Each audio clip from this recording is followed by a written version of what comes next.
Death. I wanted to ask you about death. Where are you at? Let's do it. Yeah, where are you at with death at this point? Like how, in terms of your kind of conceiving of it, and how do you push it off to the side? Is it something that, you know, is close to you in thinking about your own achievement in life? I think about death all the time. Okay. That might be, I've read a lot of Stoic philosophy, and it's That's true, yeah. probably my favorite operating system for doing well in high stress environments. And I also have spent a lot of time in Japan, and was an exchange student there at 15, my first real time outside the United States, where I was exposed to a lot of Zen Buddhist philosophies, among others, or precepts. And they think a whole lot about death, it turns out. And I'm sure most philosophers, monks, and theologians do the same. But Americans are weird about it. Americans are weird about it. A lot of people are weird about it. Yeah.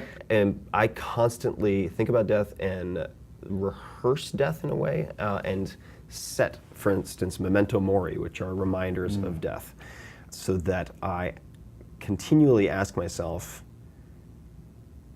if I am ready to die, and would I be content with what I have done and what I'm doing if I were to die? I do this every time a plane takes off.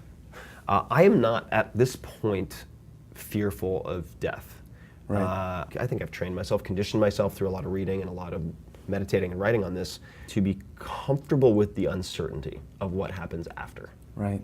That's part one. Part two is maybe the counterbalance, which is I am, fearful might not be the right word, worried with the potential descent towards death. Oh, So sure, sickness and decline. Sickness and cognitive decline specifically.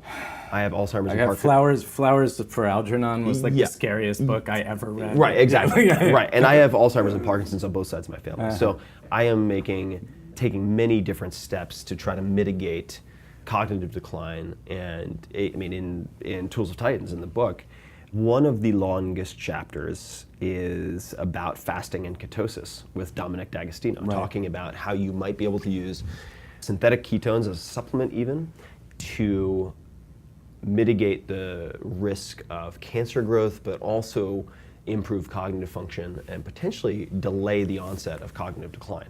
And you're willing to take those experiments even before the council of doctors of the universe have all. I am, and the fact that- that yeah. I am, and the fact of the matter is, I'm always looking at the downside scenario. So if I Right. can cap the downside, and if I understand the downside, then, or manage it in the You'll very take the worst case risk, scenario, then I'm willing to take it because I don't view it as a risk. Right. There's very rarely a consensus on anything important.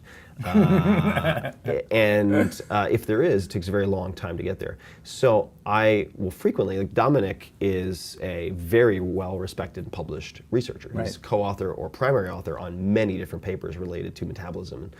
For those reasons, I might look at, say, metformin and rapamycin as very interesting pharmaceutical interventions for longevity, but primarily my focus is on delaying, preventing, and/or reversing cognitive decline. We'll have to check in 40 years from now and see how that's going. See if I remember.